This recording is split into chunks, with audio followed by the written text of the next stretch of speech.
Vou sentar aqui com... já.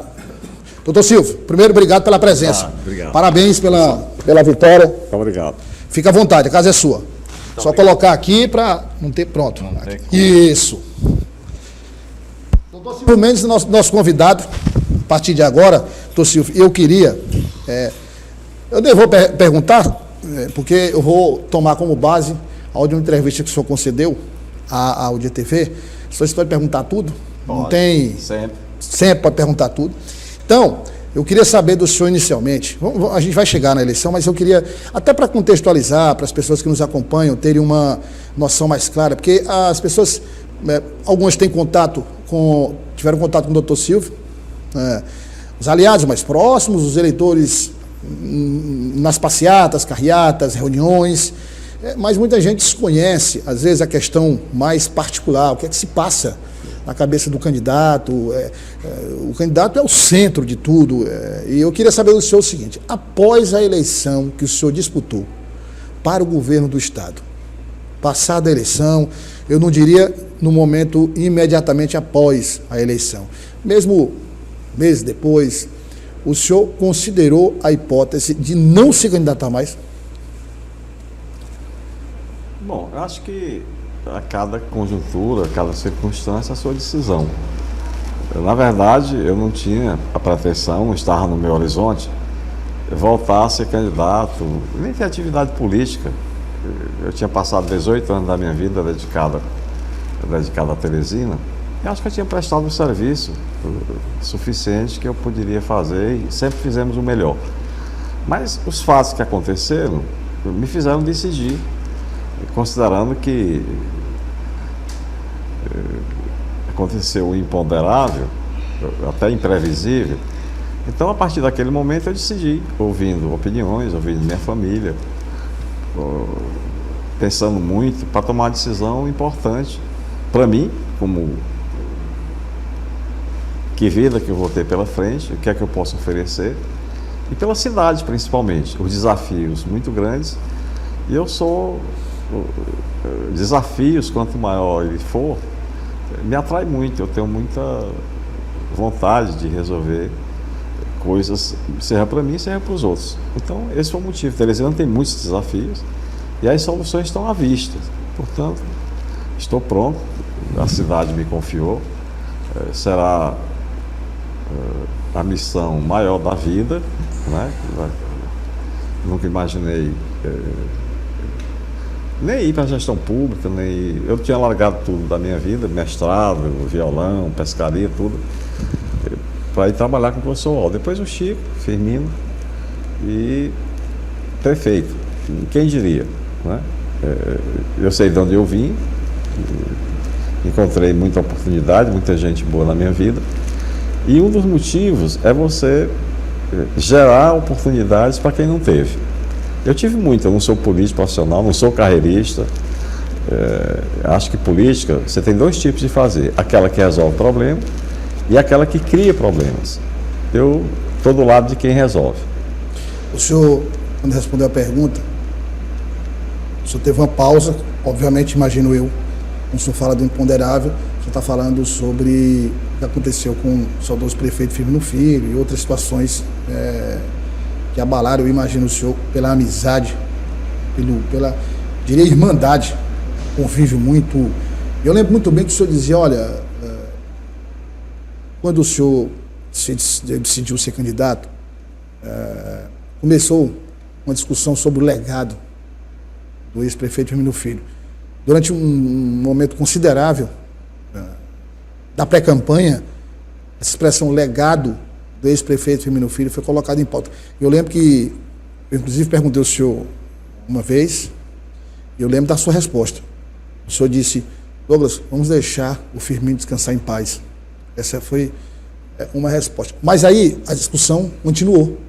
E aí, numa segunda oportunidade, eu novamente perguntei ao senhor, e o senhor falou que sua amizade com o ex-prefeito Firmino Filho foi colocada em xeque, que não existia essa amizade, que o senhor sempre disse que existia. O senhor lembra disso? Isso foi dito por várias vezes. O senhor disse que não ia se manifestar. As pessoas que conviviam sabiam dessa amizade, a sua consciência estava em paz, estava tranquila. Eu lembro, inclusive, de uma colocação sua que eu fiquei assim, emocionalmente abalado, porque quando o senhor falou da partida, aí o termo que o senhor usou foi exatamente esse, partida, eu lembro exatamente do termo que o senhor usou, e o senhor disse que um passarinho apareceu na sua janela. O senhor imaginou, será que seria o Firmino se despedindo? Seria... Então, assim, tudo isso, o senhor entender como não é só a memória jornalística, não, é afetiva também no sentido de marcar, dessas declarações marcarem. Como é que foi conviver, doutor Silvio Mendes? Eu sei que você é um homem extremamente experiente, mas a experiência tem limite também. Quando toca a alma, quando toca o coração, a experiência, ela às vezes para e você cai numa espiral de lembranças e de um turbilhão de sentimentos. Como é que foi conviver com esse questionamento sobre sua relação com o ex-prefeito Firmino Filho, sobre essa questão do legado, de que o senhor não teria esse legado, de que o legado era disso, era daquilo, era desse, era daquilo. Como é que foi essa confusão toda para o senhor colocar na sua cabeça, organizar, processar isso e tocar a vida em frente?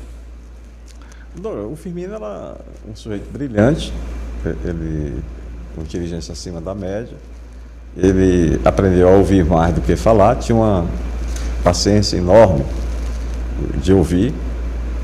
Eu prefiro resumir as coisas para poder o tempo ser melhor aproveitado, mas ele foi sempre um sujeito muito objetivo, não é? Ele sabia fazer, ele sabia se cercar de uma equipe que ajudou muito a sua gestão, e por isso foi prefeito 4 vezes. Ninguém foi, não é? A cidade confiou por 4 mandatos um cidadão que cuidou bem da cidade. Qualquer lugar que você for tem a marca do Firmino. Então, o legado, eu não sou herdeiro do Firmino, eu fui amigo dele de todos os momentos e sem precisar estar dizendo isso por esse ou aquele motivo. Esse tumulto de relação, por essa ou aquela razão, dizer que não é amigo, o silêncio fala por si, né? O silêncio fala por si. Então, depois de todo esse barulho, todo esse fuxico mesmo, né? Então, de surpresa, a Cristina, que eu sou padrinho por escolha do Firmino, veio domingo, chegou de surpresa, passou o domingo comigo na minha casa, botamos as conversas em dias e está tudo resolvido. Eu não tenho pendência na minha vida privada, na minha vida pública, e agora começando uma longa caminhada. Ela manifestou publicamente apoio ao senhor. Sim. Manifestou ali publicamente que o senhor era o candidato dela e estava do seu lado. Sim, e eu fiquei muito honrado com isso. Ela sabe das histórias. Eu pedi calma, que essas coisas a gente pudesse evitar estar falando. Eu acho que o preço que a família paga é muito caro e nada constrói. É preciso ter paz, ter equilíbrio, e silêncio. Eu acho que o silêncio é um bom conselheiro. O senhor, inclusive, disse, olha, eu nunca neguei que administrativamente, o senhor disse, olha, houve sempre um respeito. Quando eu era prefeito e ele ocupava o espaço na prefeitura, ele respeitava as decisões, como o senhor também fazia quando o ex-prefeito Firmino Filho estava na prefeitura. O senhor disse, olha, eu nunca neguei que nós divergirmos em vários pontos. E é natural acontecer isso. É claro que sim. Porque senão você não é um auxiliar dedicado. Como ele fazia o contrário. Quer dizer, tanto o professor Wall, o Chico, mas o Firmino, que era mais incisivo, muitas vezes eu discordava dele e dizia. Eu não dependia dele, não dependia do emprego, não precisava estar lá. Então a minha contribuição tinha que ser sincera.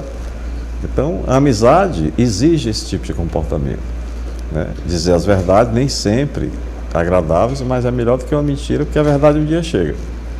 Doutor Silvio, a partir do momento que o senhor decidiu ser candidato, aconteceram várias situações, inclusive pessoas que apoiavam o senhor, depois surgiram histórias de que o senhor teria dito isso, teria dito aquilo, isso magoou, isso foi inadequado, e aí uma série de situações de apoiadores que naturalmente seriam seus, deixaram de ser, fora toda a repercussão que isso causou na imprensa. Eu imagino que também foi uma outra etapa difícil para o senhor processar. Mas é preciso ter cautela, ter paciência. Eu escutei há pouco uma senhora aqui dizendo: tudo que tiver que ser, será. Deus é sábio o suficiente para colocar as coisas no lugar no seu determinado tempo. Se não foi ainda, é porque não chegou ao fim. Quando o fim chegar, as coisas vão estar em ordem. É o que acontece hoje. Ô Silvio, e a campanha? Como é que o senhor poderia resumir? Teresina foi a cidade proporcionalmente do Brasil com o maior número de pesquisas eleitorais.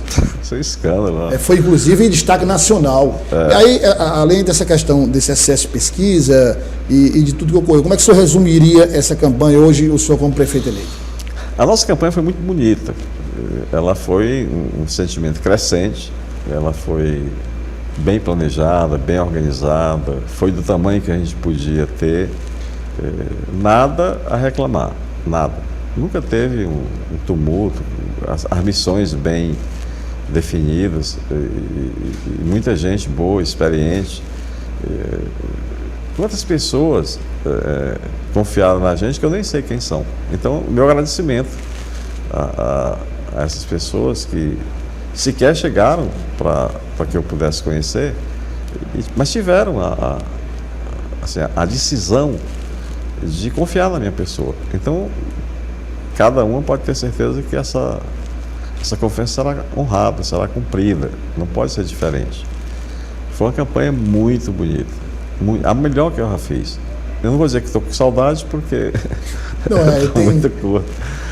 Mas o entorno, as pessoas, as companheiras, os companheiros, centenas de pessoas andando pela cidade, um negócio chamado pente fino, né? O sol, durante a noite, tendo risco de alguns fatos violentos. Felizmente não aconteceram.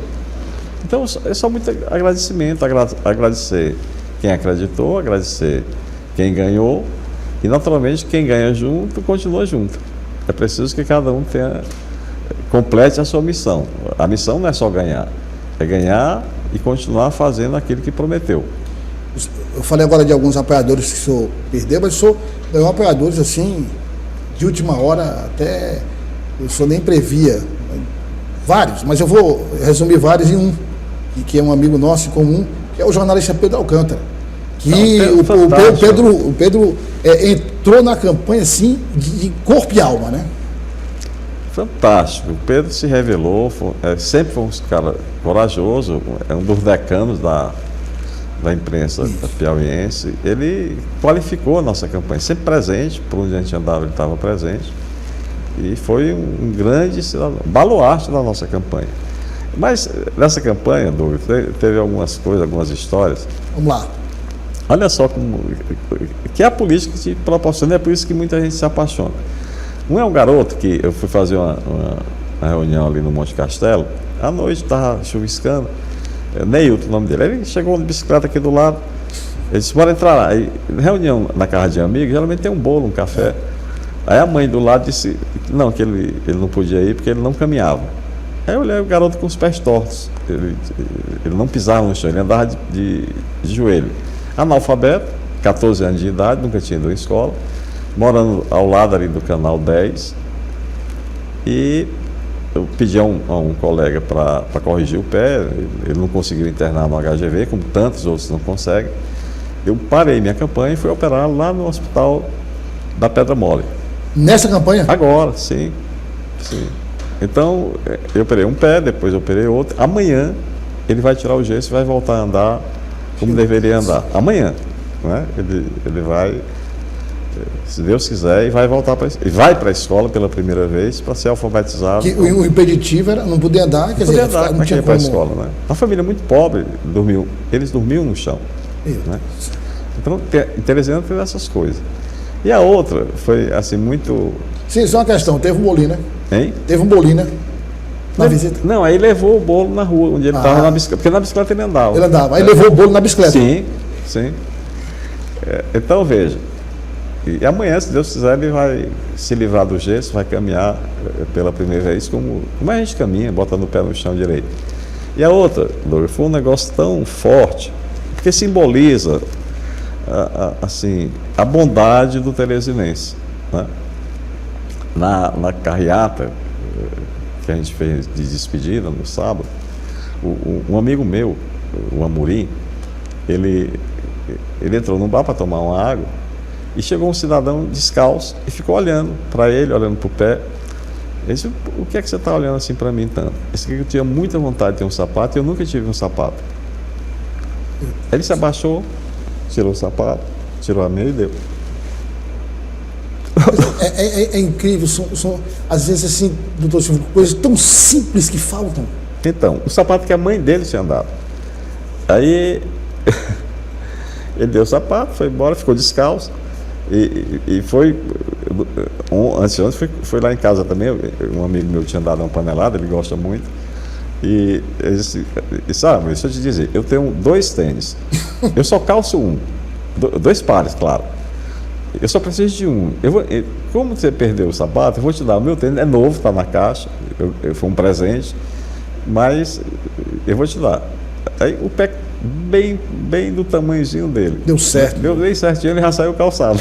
Não, o senhor falando, não, tenho 2, só preciso de um e tal. Eu lembrei de uma vez, na entrevista do Ratinho, ele dizendo que o Ratinho naquele período, quando ele chegou no SBT, aí, de origem humilde, né, pobre e tal, e aí ele tá trabalhando e tal, e aí ele comprou um relógio, depois outro relógio, depois um terceiro relógio, e o saudoso Silvio Santos, quando encontrou com ele no corredor do SBT, chamou ele para conversar no escritório dele e disse: Radinho, aí, como é que tá? Tudo bem? Eu estou nessa correria, quero fazer minha vida financeira, quero... Eu estou observando, deixa eu ver essa questão dos detalhes, observando, você está vindo todo dia com um relógio diferente. O Silvio Santos. O Silvio Santos, todo dia está vindo com um relógio diferente. Um empresário, quando observar do serviço, aí ele diz: não é porque eu gosto de colecionar relógios. Radinho, deixa eu dizer uma coisa para você. Chega um determinado momento da vida da gente, você usa 2 relógios ao mesmo tempo. Não, eu só uso um mesmo. Tal. Pois é, você pega aí um modelinho que dê para você sair com uma roupa social, dê para você sair para fazer seu esporte. E olha, a questão dessa busca material, quando a gente consegue ali o mínimo que dá para a gente sobreviver, a partir daí, isso não deve ser mais meta na sua vida. Sabedoria, né? Isso não deve ser mais meta na sua vida. Ele disse: olha, quando eu olhei para minha conta bancária e vi que eu era rico, e que com aquele dinheiro, todas as missões da minha vida daí em diante... Tudo que precisava tinha, né? Que se veio dinheiro, veio como consequência, mas a meta não era dinheiro. A meta não era mais dinheiro. A sabedoria, Douglas, veja só, um Rolex que é com diamante, não sei quanto mil, muito caro, ele marca exatamente a hora que esse meu relógio bem aqui, custa bem baratinho, né? Enxerga de noite, tem luz, né? Então... Mas a hora do mesmo jeito. Se eu quero a hora, é a hora. O do senhor certamente tem mais função do que o Rolex ainda. O Rolex é só basicamente o... Não, isso aqui é melhor porque... Cronômetro, tem tudo aqui, eu nem uso, só uso a hora e a data. Mas tem essas coisas. Deixa eu te contar outra coisa bonita. Nessa campanha, eu tive sempre a companhia do meu neto nas carreatas. Aí depois ficou muito longa, muito chata.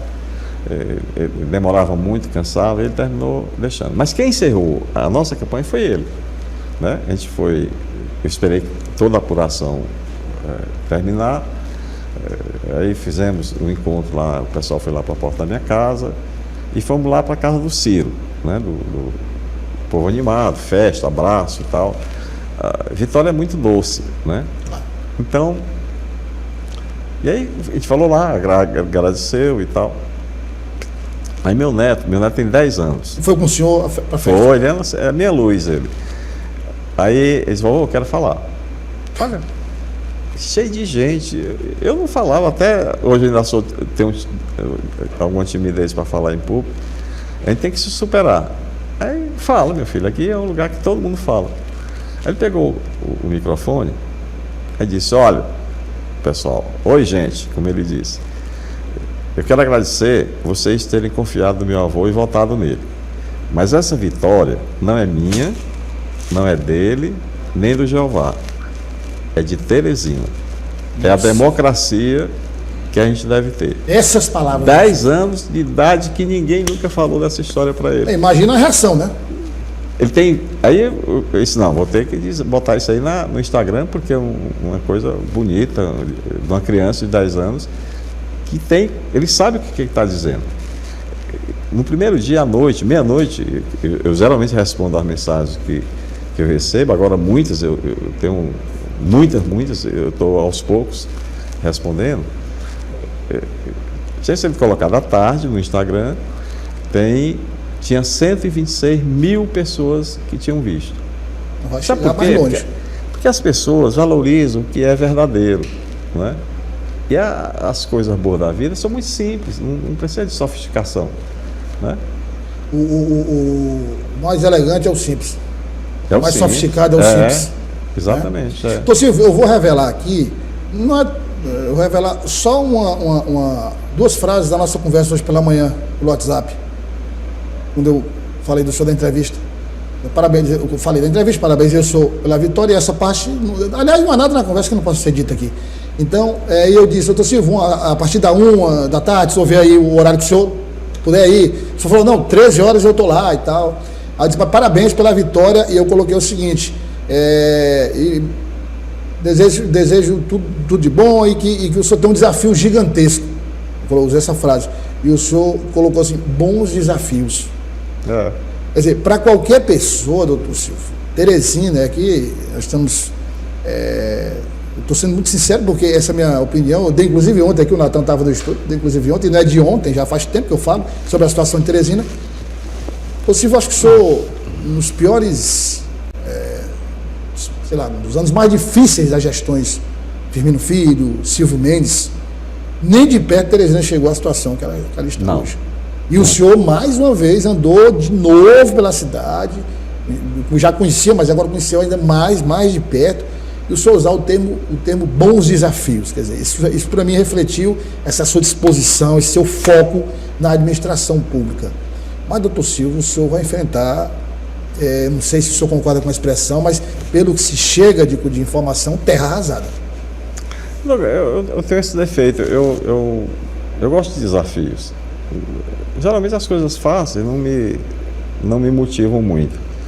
E veja só, hoje pela manhã, eu até passei um registro para você. Hoje pela manhã eu fui ao escritório do deputado Júlio César Lima, que foi o grande vitorioso dessa partido campanha, que mais elegeu, que mais cresceu, no Brasil inclusive. Então, encontrei quem lá no escritório? O Júlio César, deputado federal, que muito ajudou Teresina, a senadora Jussara, esposa dele, o prefeito reeleito de Floriano, o professor Antônio Reis, um extraordinário gestor, e o José Neto, vereador eleito de primeiro mandato. Estavam tudo lá. Então, um negócio fraterno. Tratamos de alguns assuntos de interesse já de Teresina, e o Júlio, pedi ao Júlio que ajudasse, ele se prontificou a ajudar, eu sei que ele vai resolver, ele é determinado, e conversamos longamente. E depois, eu tinha marcado um encontro na minha casa com o Júlio, o outro deputado federal, Júlio Arcoverde, presidente da Comissão de Orçamento do país, do Congresso Nacional. Quem mais do que ele pode ajudar a Teresina? E o deputado federal Átila Lira, filho, que é vice-presidente da Comissão de Educação, importantíssimo para todos nós. E um entusiasta da sua campanha, assim, bem... Sim, meu sobrinho, porque eu quero muito bem a ele, o pai dele, a Gracinha mãe. E o superintendente regional da Caixa Econômica, que foi colocar a Caixa Econômica, é o agente financeiro mais amigo dos municípios no Brasil inteiro. Ele foi lá colocar, disse, olha, eu estou desatualizado, estou esperando uma conversa com o prefeito Pessoa, eu aguardo qualquer dia, qualquer hora que ele possa me chamar, entender como é que a prefeitura está, do ponto de vista financeiro, de recursos humanos, de funcionário, que projetos existem, o que é que tem para ser resolvido e começar a trabalhar.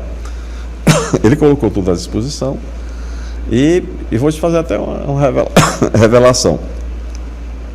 Ele colocou a agência da Caixa Econômica, da Zona Leste, à disposição da nossa turma que vai fazer a transição, juntar os técnicos, compreender, analisar, para poder tomar as providências e encaminhamentos antes mesmo de assumir no dia 1º. Então, Teresina tem pressa, tem coisas que precisam ser resolvidas rápido, tem coisas que pode esperar um pouco, para poder a gente dar resposta que a população está reclamando há muito tempo. O senhor já, com essa oferta, o senhor já decidiu que... Vai para lá. Vai para lá. Você na Caixa da Zona Leste. Não sei nem o endereço, mas vamos. A Caixa Econômica sempre foi parceira do município. Sempre. Doutor Silvio, e em relação à equipe de transição, o senhor já já está pensando na equipe de transição, nos nomes que vão fazer parte? Porque, obviamente, a montagem da equipe o senhor decide, né? Quem vai fazer parte da equipe. Agora, para a transição andar efetivamente, o senhor precisa ter esse encontro com o prefeito precisa disponibilizar também uma equipe para ir repassando essas informações. Primeira pergunta já houve um contato com o prefeito para tratar dessa transição e o senhor já está pensando na equipe? Vamos lá. Isso é um passo de cada vez. Eu já tive contato com o prefeito Doutor Pessoa, ele ficou de me dizer o dia e a hora para a gente encontrar. Vou sozinho, provavelmente o Jeová, se puder ir comigo, para poder a gente, vamos dizer, botar o pé no chão, tomar pé, né? E aí, naturalmente, ele mostrar os caminhos, falar com quem, onde, quando, para poder a gente fazer os encaminhamentos que cabem. E aí chamar as pessoas, o melhor que a gente puder encontrar, para poder saber assim, escuta, você aceita ajudar a Teresina? Essa é a pergunta. Se você aceita, o primeiro pedido é assim, largue tudo que é seu e se dedique a uma cidade que precisa muito de cada um de nós. Se puder ir, vamos. Se não puder, muito obrigado, mas a gente vai ter que buscar, garimpar quem são essas pessoas da área técnica, da área política, enfim, aquela que puder mais servir a cidade. Foi assim que a gente sempre, não tem barganha, nunca teve, nem campanha, formação de chapa, E esses critérios que o senhor vai usar, obviamente, são critérios extremamente técnicos. Político também, político também, mas dentro dessa tem possibilidade de colaboração. Sim, tem que ter perfil. Perfil. Claro, para dar resposta. Não vou transferir responsabilidade, mas a partir do momento que eu lhe escolher, por exemplo, para uma determinada missão, não é você o responsável, você vai se reportar a mim. O responsável sou eu. E eu não vou transferir, não, foi o dono, não. O eleito sou eu. E o senhor tem noção do tamanho dessa equipe, das áreas que serão distribuídas? Não. O senhor ainda não tem essa... Mas o que for preciso a gente faz. Agora, obviamente, a equipe de transição, via de regra, o senhor sabe, via de regra, a equipe de transição sempre é um parâmetro para secretariado. E aí, às vezes as pessoas dizem assim, mas você está antecipando as coisas. Não, porque estão falando da eleição de 2026. O secretário doutor Silvio, os secretários vão assumir agora em 25, dia 1º, antes da eleição de 2026. Então, a equipe de transição normalmente é um parâmetro. É mais ou menos isso? Vai ser mais ou menos geralmente isso? Geralmente sinaliza, né? Sinaliza alguma coisa, né? Vai depender do comportamento, do desempenho. Porque você tem que implantar... A gente é cobrado por um negócio chamado meritocracia. Então, quem tiver mérito vai, quem não tiver, a gente agradece. Aí nós temos essa etapa. Voltando aqui, que me veio à cabeça, o senhor falou da senadora Jussara, o senhor falou do deputado federal Júlio Arcoverde, o senhor falou do deputado federal Átila Filho, né? O senador Marcelo Castro. Falei com ele, o senhor falou com ele também? Falei, mas ele passou por ele veio feliz lá de São Raimundo Nonato, que ganhou a eleição. Foi uma disputa muito cabeça a cabeça. E ele foi para Brasília e ficou de me ligar. Quando voltar para Teresina, ficou para a gente conversar pessoalmente. O Marcelo é um amigo de muitos anos, desde o tempo de adolescência no liceu. Então, olha só, como é que eu posso reclamar de um prefeito que foi eleito, estava afastado, voltou, onde você já tem essa boa vontade dos 3 senadores do Estado, né? O Marcelo, a Jussara e o Ciro. Que a gente já tem agora, eu procurei alguns, vou procurar os outros, mas tem o Átila Filho, Júlio Arcoverde, Júlio César Lima e o Jadiel, que me ligou ontem, também se colocando à disposição. Eu não posso reclamar de nada, moço, eu tenho que agradecer. Mas o senhor vai procurar toda a bancada federal? Toda, claro. Independente de partido? Sim. Toda a bancada federal? Sim, eles são representantes do Estado. E, obviamente, o governo federal também? Sim. O secretário do vice-presidente Geraldo Alckmin me ligou e me passou o telefone atual, faz muito tempo que eu não falava com ele, e ele estava reunido com o presidente da República, analisando as pesquisas. Quando ele falou que o senhor estava com o presidente, né? Ele me ligou e disse, olha, pode ligar para ele que ele está aqui. Mas logo depois a secretária disse que ele tinha entrado na reunião com o presidente da República e analisando o resultado da política nacional. E, naturalmente, eu não vou perturbar. Se meu tempo está corrido, imagina dele. Mas aí também, obviamente, uma pessoa com quem o senhor tem uma relação muito boa e... Pessoal. Pessoal. Esteve na minha casa algumas vezes, né? Doutor Silvio, o governador Rafael Fonteles, ele logo após a eleição, ele fez um post no Instagram e depois, ontem ele gravou um vídeo, citando nominalmente os principais, claro, ele disse que vai ser uma reunião com todos os gestores do Piauí, mas citando nominalmente os principais colégios eleitorais, Teresina, Picos, Piripiri, Parnaíba, estando o nome dos prefeitos eleitos, disse, olha, nós vamos fazer uma reunião, acho que em novembro, para tratar, e inclusive citando as áreas, saúde, primeira infância, educação, eu vou receber todos os prefeitos e todas as parcerias necessárias para cada cidade serão realizadas independente de cor política. E obviamente o senhor está à disposição para conversar. É um bom sinal, uma sinalização de sabedoria política e de gestão. Afinal de contas, ele é governador de todos. Ele está viajando hoje para a China, deverá passar lá não sei quantos dias, mas eu já procurei algum contato que possa permitir que eu possa contar. Eu vou procurar. É importante para Teresina que sejam encaminhados problemas. Eu gostaria primeiro de conversar com o prefeito, para que ele possa sinalizar que problemas são esses e naturalmente acompanhar e continuar essa conversa com o governador Rafael. O senhor, pelo que eu soube, o senhor conversou por telefone com o deputado estadual Fábio Novo. Ele me parece, a informação que eu tive, que ele ligou para o vereador Edson Belo e passou o telefone para o senhor. Acho que eu vi uma nota dele, muito elegante, e na festa, terminou chegando muito tarde e não quis incomodá-lo. Mas no outro dia, pela manhã, eu liguei para ele, conversamos. Uma conversa boa, civilizada. E é bom essas coisas, desarmar os espíritos, ele se colocou à disposição, o que também é muito bom, ele é deputado estadual. Porque eu acho que é preciso você desarmar, eu estou repetindo isso, desarmar o palanque da campanha. E o senhor disse isso na sua fala, sim, próximo à sua residência após a apuração. Sim, desmontar o palanque da campanha, acabou a campanha. E começar a botar o palanque do trabalho, da gestão, do interesse público, que é isso que as pessoas esperam de nós todos. Então, se o senhor concorda, eu até comentei isso com os meninos ontem, o senhor concorda que a eleição de 2022, o Brasil saiu num tensionamento político, acho que histórico. Demorou acho que muito tempo, né? Até agora ainda tem resquício, mas menos, mas demorou muito tempo, famílias que foram partidas ao meio ali, uma parte Lula, outra parte Bolsonaro, enfim. A avaliação que eu fiz, e aí eu estou falando do que disse o governador Rafael Fonteles, do que falou doutor Silvio Mendes, e do que falou o Fábio Novo, e dos informes, né, Natan, que a gente teve no interior também, várias cidades do interior.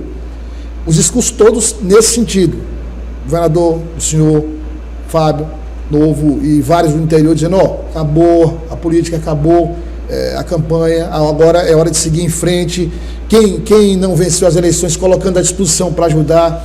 O senhor acha que esse tensionamento está mudando, quer dizer, o Brasil está com essa eleição, com o posicionamento dos grandes líderes, o senhor está enxergando na prática essa retomada de uma convivência relativamente normal, minimamente normal? É o desejável, né? O desejável é isso. Eu vou fazer, é o que eu penso, é a opinião pessoal e eu não vou discutir, porque é um pensamento. Eu acho que o Brasil passa por uma crise muito difícil, seja na economia, eu espero que ela não evolua ou não involua, né? Porque vai maltratar muita gente. Acho que nós temos um tensionamento político partidário. O Brasil é um dos países que mais tem partido político, uns montados para fazer negócio, né? Porque campanha também vira negócio para alguns, vendendo, por exemplo, tempo de televisão, fundo partidário, enfim. E quanto ao país da eleição lá atrás, o Brasil saiu dividido, literalmente dividido. E me parece que as lideranças maiores não estão pedindo sabedoria para poder pacificar o país. Então tensiona, puxa de um lado, puxa para o outro. E o Brasil é carente de lideranças políticas. Eu não sei o que é que vai ser do nosso país, até porque a gente não identifica personagens que possam oferecer, bom, está aqui, eu venho me doar para poder unir o país. Não vejo, hoje eu não vejo, não. Vejo o nome do governador de São Paulo, que já disse que não está pensando nisso. Tem o outro, o governador de Goiás, o Caiado, que é ortopedista também, veio da União Brasil, muito bem avaliado, um homem corajoso. E eu não estou vendo muita gente, muitas alternativas. Acho que o próprio Geraldo Alckmin, vice-presidente, que é um homem muito experiente, governador de São Paulo por 2 vezes, 3 vezes. E não sei, eu acho que o futuro, como diz, a Deus pertence. Não tem varinha mágica nem bola de cristal. Mas a política, repito, é o caminho para resolver problemas se ela for bem executada. Ou para criar problemas se ela for indecente. E então vamos torcer pela decência. Se você olhar o mundo, ele tem muitos regimes no mundo todo, né? O socialismo que oferece isso e aquilo, o comunismo que oferece isso e aquilo. Em todos os regimes, os privilegiados, as castas, né? Dos privilegiados, né? Diferente da grande massa que trabalha para arrecadar e manter esses privilégios. Mas nenhum regime é igual à democracia. Nenhum. Embora ela seja cheia de defeitos, nenhum partido, nenhum regime político, ele conseguiu alcançar o que se chama welfare state, quer dizer, é o estado de bem-estar social pleno. Isso é uma utopia, não existe. Mas, para mim, a democracia ainda é o melhor regime político, né? Esse negócio de esquerda, direita, eu não dou muita importância. O que é direita? Usar arma. O que é de esquerda? Aquilo. Acho que o que é bom pode vir de onde vier. A gente aceita e aplaude. O que não presta, seja quem for, não cabe. O senhor falou, já na reta final da campanha, em uma das caminhadas, a gente acompanhou os 2 principais candidatos, e o senhor falou, inclusive, que o senhor falou algumas medidas iniciais que, independentemente de transição, tem que ser tomadas. O senhor verificou ali, olhando nas suas andanças por Teresina. O senhor falou limpeza, mutirão de limpeza, o senhor falou de várias medidas. O senhor tem algumas já na cabeça que, independentemente dessa conversa com o prefeito e do que a equipe de transição colher, o senhor já tem algumas ideias que o senhor assumiu a prefeitura e de imediato o senhor vai colocar em prática? Douglas, a campanha política ela tem exatamente esse objetivo, de você levar uma mensagem, de observar, escutar e apontar um rumo, né? Daí ser exigido um plano de governo, que é uma proposta, não um plano de governo que possa durar ou prever 4 anos para frente. É impossível isso. Então, o que a gente escutou com mais frequência nessas caminhadas é a questão da saúde ruim, da assistência à saúde, seja por uma consulta, seja por um exame, seja por um remédio que faltou, seja internação e tal. Então, essa é a reclamação mais frequente em qualquer pesquisa e por onde a gente andou. Coisas que precisam ser feitas, não pode esperar, como, por exemplo, ter remédio. Remédio para quem tem pressão alta, para quem tem diabetes, e outras doenças chamadas crônicas de tratamento continuado. Você fazer, como vai ser preciso fazer, uma nova maternidade na CODIP, 70, 80 mil pessoas ali. Nós fizemos 3, essa será a 4ª, na 5ª, aliás, porque tem a do Buenos Aires. Mais uma UPA, um atendimento de urgência lá no Grande Liceu, porque a do Renascença está sobrecarregada. E uma 3ª, ou na Vila Irmã Dulce, ou ali no Porto Alegre, num terreno que tem lá na Unidade Básica de Saúde, porque ali é cresceu muito, a cidade se expandiu para lá, e está sobrecarregando muito e maltratando muita gente no Hospital do Promorá, na maternidade e na UPA propriamente dita. Então isso é uma crise que tem que ter um pouquinho de paciência, porque essa é uma solução de médio prazo. Mas o remédio tem que voltar. A educação para criança com alguma deficiência, alguma dificuldade de aprendizado, isso é urgente, tem que fazer. A gente criou esse serviço com neurologista, com psiquiatra, com psicólogo, só que as vagas foram preenchidas, tem em torno de 1.500, 1.600 crianças. Tem outro tanto esperando que crie a vaga. Isso aí tem que ser rápido, para poder a criança acompanhar a escola. Criar, pelo menos dobrar o número de vagas em creches e no ensino infantil, quem municipalizou o ensino infantil fui eu no meu tempo. Então é preciso, tanto no setor privado, mas no público, de quem desejar, porque muitas mães preferem ficar com a criança em casa. É uma opção, não é obrigatório. Agora, no ensino fundamental não é obrigatório. Seja o primeiro ensino fundamental 1 ou 2, porque tem vagas, nós garantimos vaga para todas as crianças, mas é preciso que você olhe, dá um passo seguinte, que é a escola de tempo integral, que isso é uma voz unânime, que melhora a performance e a qualidade do ensino. Então, são coisas bem pontuais. A limpeza da cidade está ruim, é uma despesa muito grande. A informação que eu tenho é que se gasta em torno de R$800 mil por dia para limpar Teresina. Aí dá quase 30 milhões mês, 28 milhões. É uma despesa muito grande, né? É um mês praticamente de custo do HUT, né, para se ter ideia. E é preciso que isso aí seja retomado, seja refeita a licitação, que tenha uma empresa que possa ter conhecimento, que possa ter a expertise necessária e, naturalmente, fiscalizar.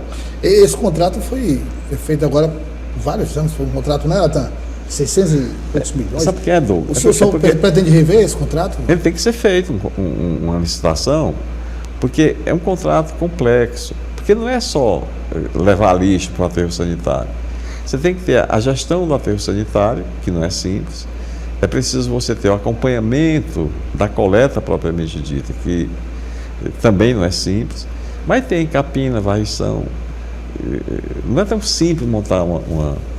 Mas a justiça decidiu que a empresa que não podia renovar o contrato de forma emergencial, botou outra, que eu soube que não tem experiência suficiente, mas a cidade está suja, isso é o que interessa, né? Agora, o senhor falou de saúde, eu estou lembrando do Hospital da Mulher aqui perto da Miguel Rosa, que praticamente acho que nem começou. O Hospital da Mulher. O senhor pretende seguir com essa eu vou te dizer uma coisa, talvez muita gente não goste, mas é preciso que seja dito. A Prefeitura de Teresina montou uma estrutura de assistência à saúde maior do que a necessidade da população residente. Por quê? Porque, por exemplo, mais da metade do atendimento de urgência do HUT é de gente que não mora em Teresina, vem do interior. Daí o conflito que está existindo na relação do Estado com o município nessa história de regulação. Mas é outra história. Então, o que a lei manda é o seguinte, é que o município, qualquer que seja ele, de qualquer lugar do Brasil, ele invista na saúde pelo menos 15% das suas receitas correntes líquidas. Teresina está investindo perto de 35%. É mais do dobro que a lei manda. Se você juntar 35% da saúde com 25% da educação, você chega a 60%. Sobra 40% só a educação e saúde e o resto. Então é preciso pensar. Então, você construir um hospital, uma UPA, uma maternidade, você tem que ter garantia de que ela vai funcionar. O ministro da Saúde, era um paranaense, esteve aqui inaugurando uma UPA que a gente tinha feito, disse que no Brasil tinha mais de 400 UPAs prontas, equipadas, fechadas. Olha só, mais de 400 UPAs equipadas e fechadas, porque o município não tinha condições de bancar o custeio, quer dizer, botar ela para funcionar. Teresina tem 3, funcionando plenamente. Se você tem uma rede que hoje supera mais do dobro do que a lei manda para investir na saúde, aquele hospital ali por trás do HUT, é preciso estudar bem direitinho. Repito, para construir é relativamente fácil. A pergunta é: como é que você vai botar para funcionar?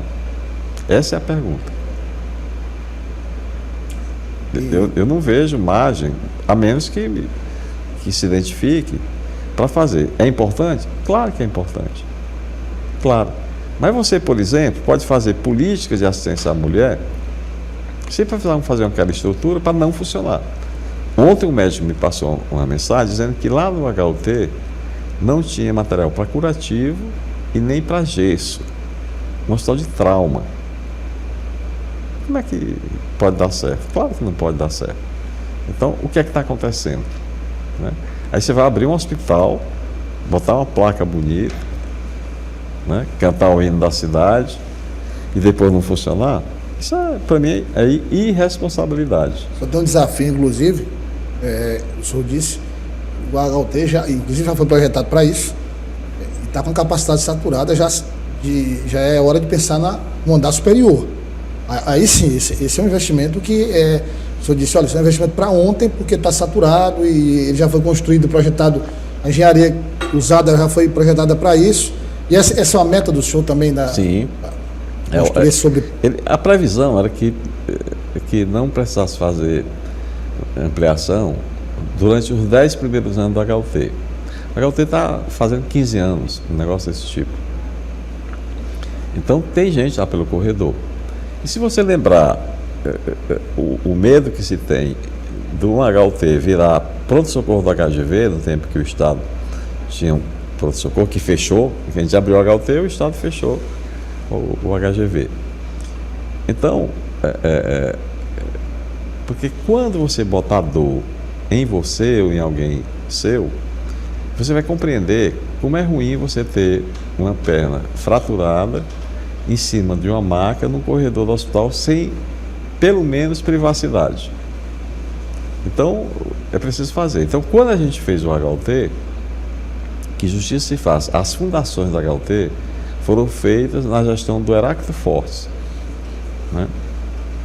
E a gente pegou a fundação já, o alicerce feito, adaptamos, adequamos, porque as regras sanitárias eram diferentes.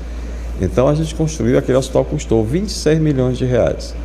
Se você comparar com o hospital universitário, antes desse serviço de hemodinâmica e outros que foram agregados, o HU da universidade custou 3 vezes mais caro do que o HUT.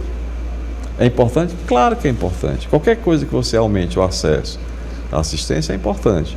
Mas eu te pergunto, se você tivesse R$1.000 e R$1.000 diz, olha, você com esse dinheiro você vai fazer o HUT ou o hospital universitário.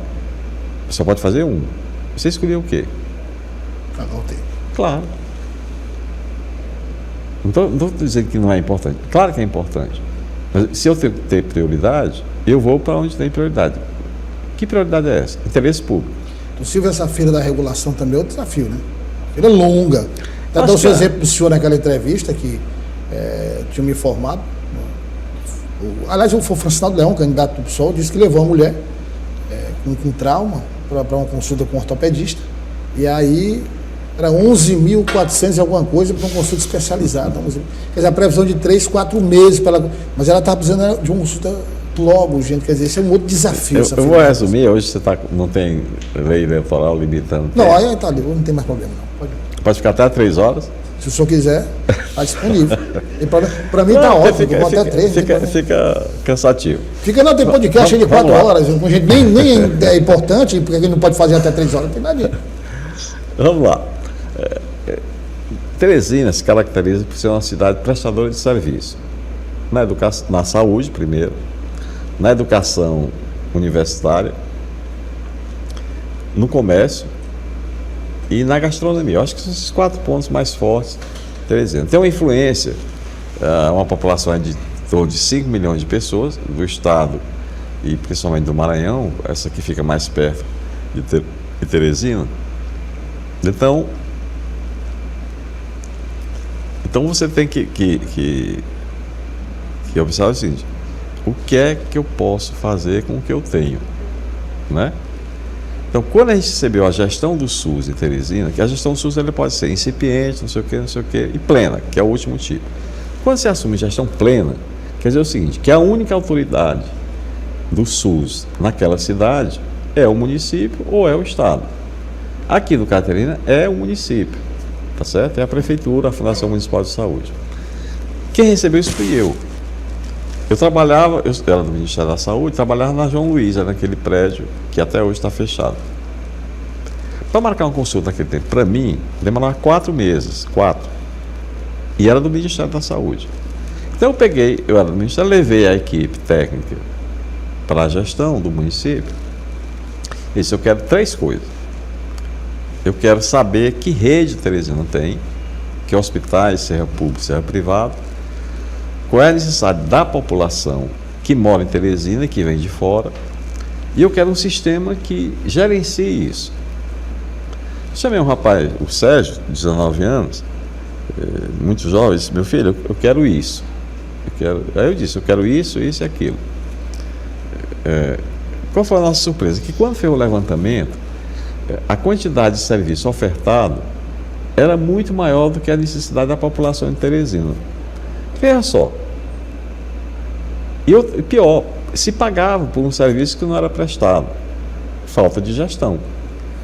Então, nós abrimos naquele tempo, aí se começou a marcar consulta por telefone ou presencialmente em toda a rede de saúde, e sobrava serviço, sobrava consulta, sobrava exame, por incrível que pareça. E aí o que foi que a gente fez? A gente abriu, a gente marcava consulta para Teresina pela manhã e à tarde para o interior. E a gente passou a permitir que 51 cidades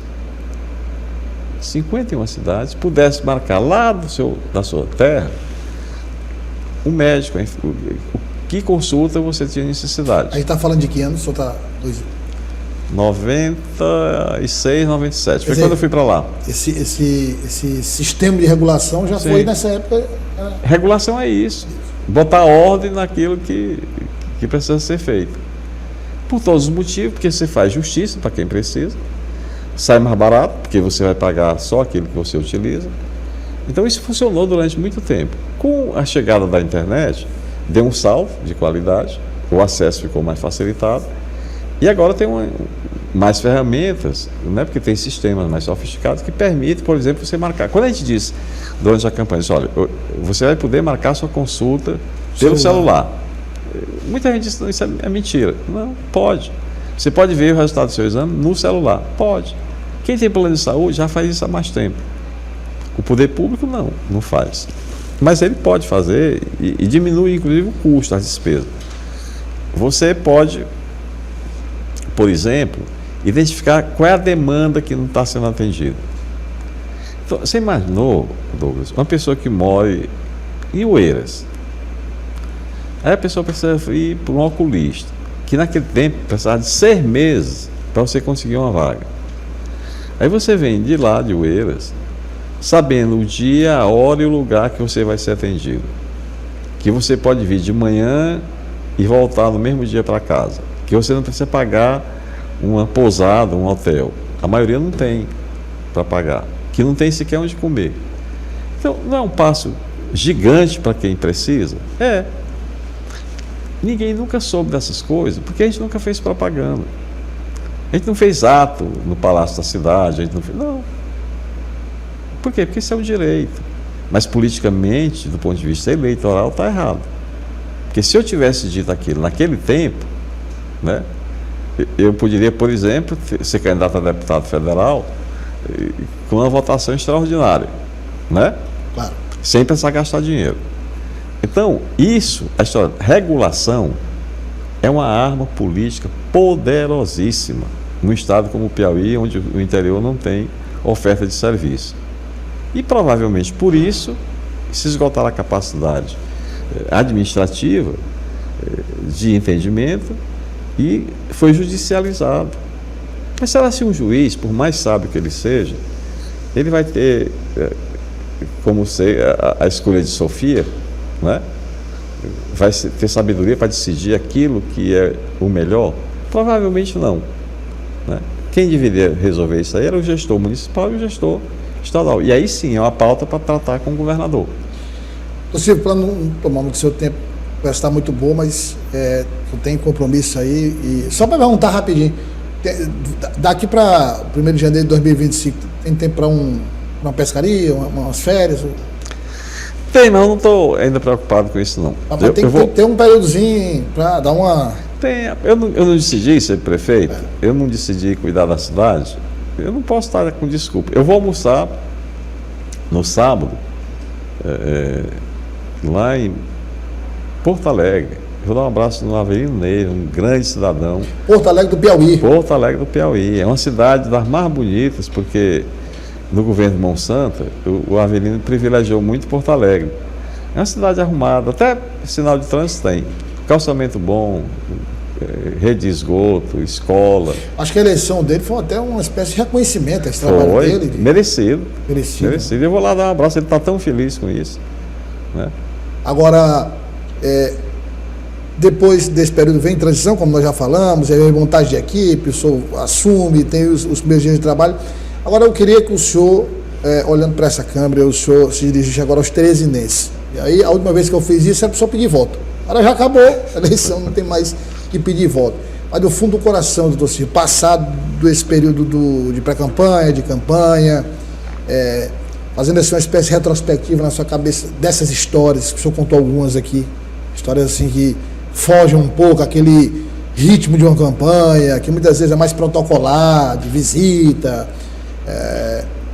Olhando o tamanho do desafio que o senhor vai ter, e o senhor, mesmo sem transição, imagino, como gestor experiente, por ter sido prefeito 2 vezes, o senhor tem uma noção, mesmo que básica, do tamanho desse desafio, e olhando a votação que o senhor teve, essa confiança dos teresinenses, qual a mensagem que o senhor leva para todos que estão nos acompanhando agora em Teresina?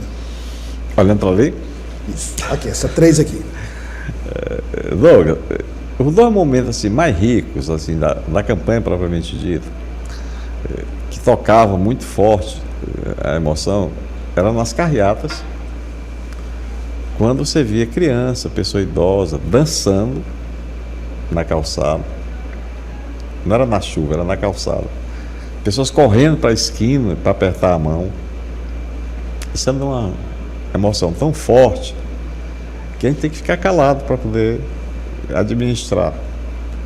E o segundo é você ir para uma eleição dessa, agressiva, uma eleição onde quantos fatos ilegais foram cometidos, quantas pesquisas falsas, fraudulentas, que viraram arma de campanha, quanto trabalho a Polícia Federal teve. Aliás, minha homenagem à Polícia Federal pelo comportamento exemplar que ela sempre teve. Soube que tinha 70 inquéritos em curso, e naturalmente demoram para fazer, porque pela complexidade, e quem tem dinheiro contrata bons advogados, não vão ser condenados, é o costume nosso do Brasil. Então, assim, são momentos muito ricos, muito fortes. E aí eu fico olhando, dos meus 10 anos de idade, que meu neto fala em público, eu vendia leite, né, no mercado lá em Campo Maior. Andava com bião no caminhão que meu pai tinha para ir vender pele e cera de carnaúba lá em Fortaleza. Parava nas estradas, conversando com o motorista, eu ficava com inveja do motorista, eu queria ser motorista. E depois me botou na cabeça que eu queria ser médico. Aí eu fui chamado de atrevido, mas consegui. Por quê? Porque eu encontrei muita gente boa no mundo, na minha vida, sempre encontrei. Os professores que me deram exemplo, que montaram... Eu tinha um professor, o Zé Rodrigues, ele era do interior de Alagoas, ele me botava dentro do consultório dele. Olha só, o professor titular da cadeira, um cara extraordinário. Isso se faz com filho. E eles, a gente não era parente, nada, caiu na graça dele. Então, eu não posso me negar a provocar, a produzir oportunidades para quem não teve.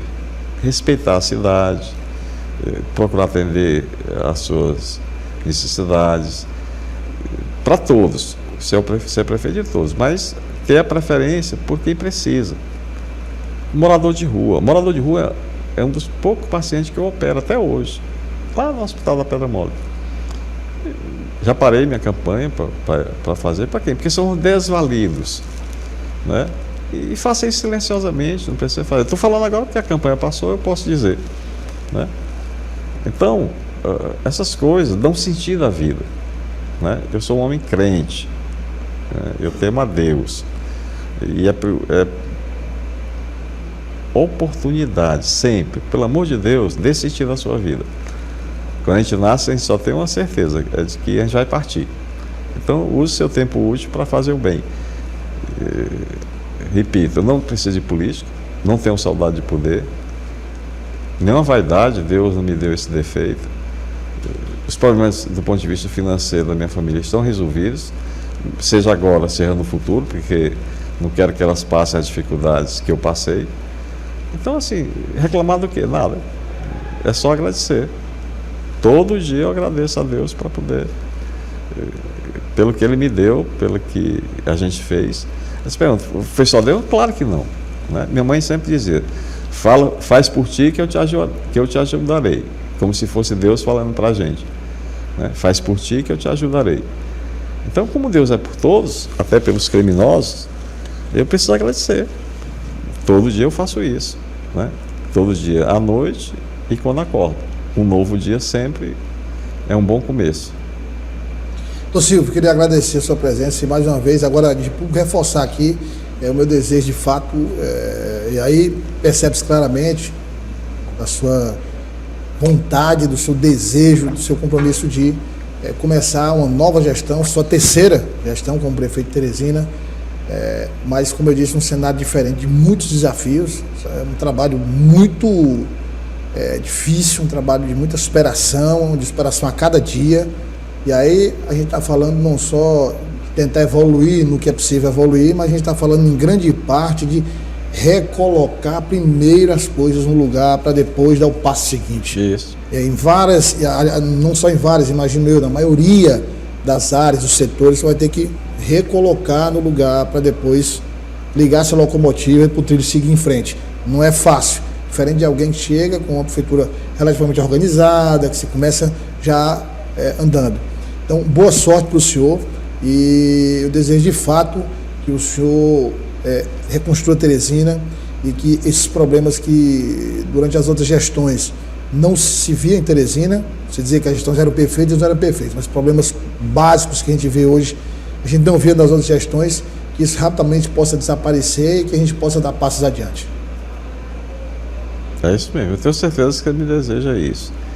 Eu vou te falar, o sentimento é o seguinte, é que gestão pública, ela tem, segundo Freitas, assim, 95% de problemas e 5% de prazer, de alegria, de coisa. E que na hora que eu estava chateado por problemas que às vezes pareciam impossíveis, dizer, Freitas, eu não encontrei esse 5% ainda de prazer. Todo dia é cheio de problema, cheio de problema. E o Chico Gerardo tinha uma mania de botar a mão na cabeça. Ele disse, filho de Deus, essa é a palavra do Chico, filho de Deus, por que esse povo briga tanto para sentar nessa cadeira que é só problema da manhã até de noite? Esse mais Chico, tu é um homem tão religioso, tu vai todo dia na missa, comunga todo dia. Isso serve para quê? Isso é sacrifício. Se você quiser roubar, talvez seja um bom lugar, né, para se roubar dinheiro público. Mas se você quiser fazer o bem, cala a boca, faz teu bem e guarda contigo. É assim que faz. E aí a vida, a gente tem mais sentido, né, de cumprir uma missão que nem todos têm. Então é um privilégio ter essa missão de cuidar de uma cidade como Teresina. Vai ser minha vida, meu tempo, a experiência vai ser dedicada a ela. Obrigado mais uma vez, doutor Silvio. E sei que a agenda agora está lotada mesmo. A agenda agora com esses desafios. Está tudo organizado. Peço até, vou aqui usar a paciência com quem mandou. Ontem à noite eu tinha umas 1.700 mensagens de WhatsApp. É demais. Assim, é difícil responder tudo. Não, mas você responde. Eu respondo todas. É preciso me dar um pouquinho de tempo para fazer. Está mais rápido que a regulação aqui em Teresina. Com certeza. Bem mais rápido que a regulação. Mas aí, doutor Silvio, obrigado pela presença e conte sempre com o Jornal Dia News, conte sempre com a Dia TV, comigo, não só nesse período de transição, mas a gente dar publicidade a esse trabalho que se inicia a partir de janeiro. Olha só, a gente se acostuma tão rápido com as coisas, né? No começo da campanha e tal, isso é um negócio chato da entrevista, debate então é um horror, né? Aliás, você foi feliz aqui. Obrigado. Mas um papo normal, conversando, revelações que muita gente às vezes não sabe, não conhece, né? Faz julgamento. A gente aprende tanta coisa. Olha, por favor, não julgue as pessoas pela aparência, não. Toca a tua vida, faz o bem. Deus está vendo, Deus é por todos. Quando eu falei no dia que quer fazer uma boa entrevista, porque eu também estou assim, com experiência, a gente vai. Em algumas situações tem que ser uma entrevista mesmo, porque a situação pede que seja uma entrevista, que seja mais. Eu tenho, ao longo do tempo, buscado cada vez mais trocar a palavra entrevista por conversa. É melhor. Bate-papo. A conversa Como foi a nossa aqui, foi muito mais interessante do que a entrevista formal. Eu gostei. Muito obrigado. Obrigado ao senhor pela presença, mais uma vez. Prazer obrigado. recebê-lo aqui, doutor Silva. Boa tarde aos teresinenses. Obrigado.